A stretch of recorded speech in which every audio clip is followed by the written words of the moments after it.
Coming up on MCTV this week, see how a play touched on the struggles of interracial couples, racism, and trans issues, and experience Professor Kupinger's discussion about the future of Kurdistan. This week starts now.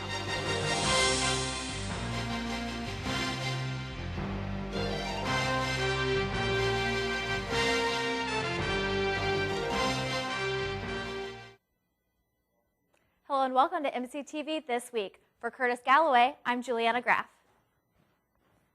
Last Wednesday, a play came to campus that touched on many important issues, including interracial couples, racism, and trans issues. The play, titled Starting Over by Shepsu Aku and presented by the Ma'at Production Association of African Center Theater, or IMPACT, centers around two main characters, Jared, a black man, and Ryan, a white trans man. The play follows a nonlinear path as it shifts back and forth between when they were dating, back when Ryan was still a woman, and to the present as Ryan and Jared attempt to reconcile their paths together. After the play, the cast stayed for a Q&A session with the audience. What's your name again, son?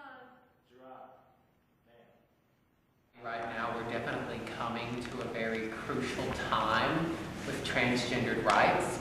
To be walking around and to start transition and to start, whether it's male to female or female to male, to start taking on that other gender, you still have passport, IDs, driver's license, and all of these things that you have to get done. That is a really shithole of a process to get done, because a lot of the times it takes months, it takes thousands of dollars. As a trans person, this play was extremely important to me. There's a lot of media and a lot of things that are not correct, and they don't properly portray like the feelings that we go through, and the play really hit it spot on. It's really good to see a play finally, accurately portray that. So it felt really nice to see that.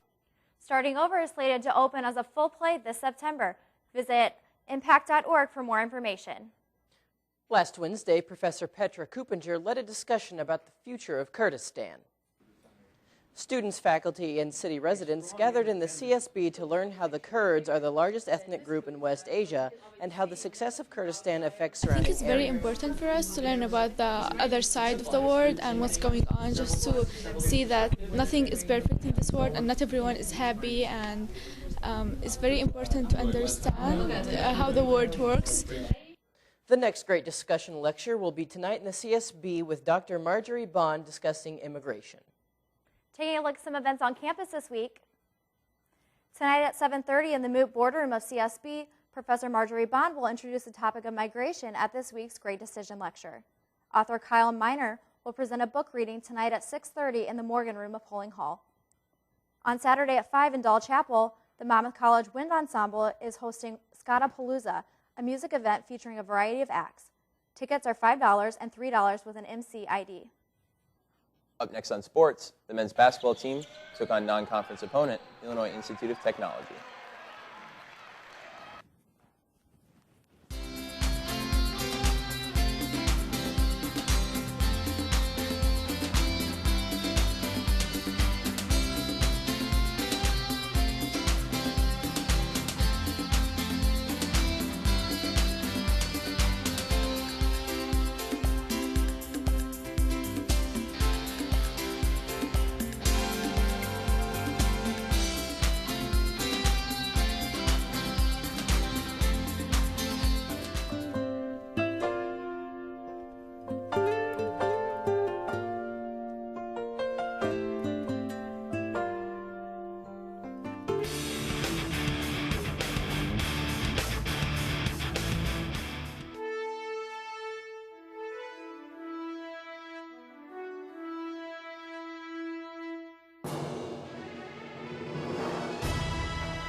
Athletics are a large part of the Monmouth College community, and no one knows that better than Dan Nolan.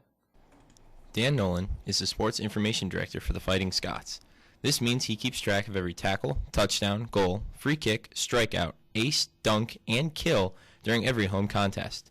Dan explains to us how he even got started in the sports information business. I moved to the area in the early 80s and with a job with one of the local radio stations, and eventually moved into Monmouth and started working at the stations here in town. From that point, I just really became very familiar with Monmouth College. Dan has been at the helm of sports information since the summer of 1999.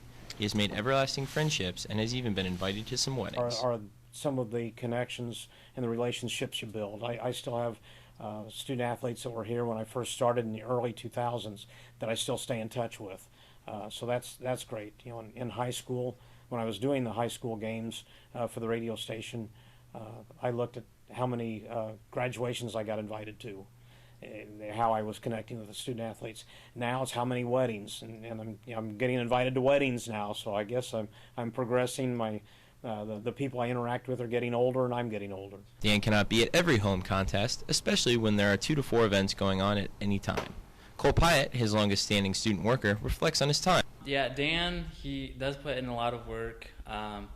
With all the sporting events, you know, he has to sometimes be here till after midnight waiting for scores to come in so that way he can get them published and sent to the NCAA. And he's like, yeah, he jokes around. Sometimes his jokes get old, but he always tries to lighten the mood.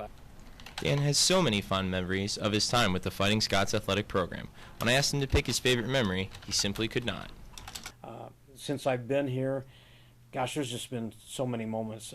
Women's basketball upsetting St. Norbert last year was a big one. Of course, the Alex Tanney years were big when the History Channel came and did a little feature on him. That was pretty neat. Now watching the Denver Broncos win the Super Bowl with Mitch Tanney and Dave Bratton on staff there, that's a highlight. So really, there's so many things. Dan Nolan has enjoyed his 17-year tenure with the Scots, and hopefully there are many more exciting years to come. I work long hours. I work holidays. I work weekends. I work nights. I rarely see my family. I have no life, but I love my job. You can expect to see Dan Nolan this weekend in Glennie Gymnasium when the men's and women's basketball teams host Beloit College. Congrats on MC alums Mitch Tanney and Dave Bratton for earning Super Bowl rings as staff members of the world champion Denver Broncos. The two joined Ken Geiger, a scout for the Chicago Bears, during their run to the Super Bowl 20 championship, to complete the trio of Super Bowl rings held by MC alums. The men's Fighting Scots basketball team looked to get an easy home win against low-ranked Scarlet Hawks. The Scots took control of the game early, completing nearly 70% of their shots from the field and gaining a 29-12 lead in the first half. Number 44, Andrew Matheson, helped the Scots' big men dominate the paint, outscoring the Hawks by 28 points. And Matheson registered a team-high 20 points and went 9 for 10 from the field.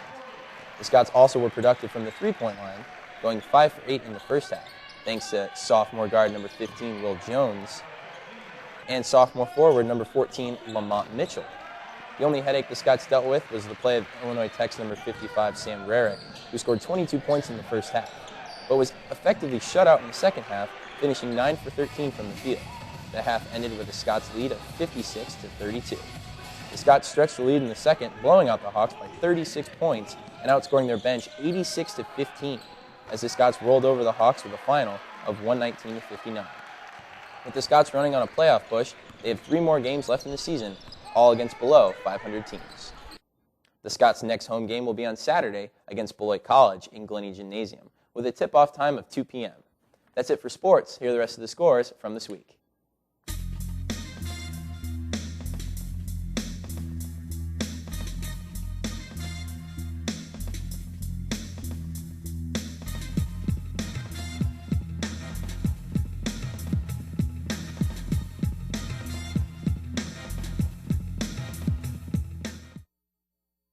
For MCTV this week, I'm Tyler Berneisen. And I'm Curtis Galloway. Make sure you tune in next week for another new edition of MCTV This Week. And I'm Juliana Graff. You can also watch us on the web by going to monmouthcollege.edu/MCTV. See you next week.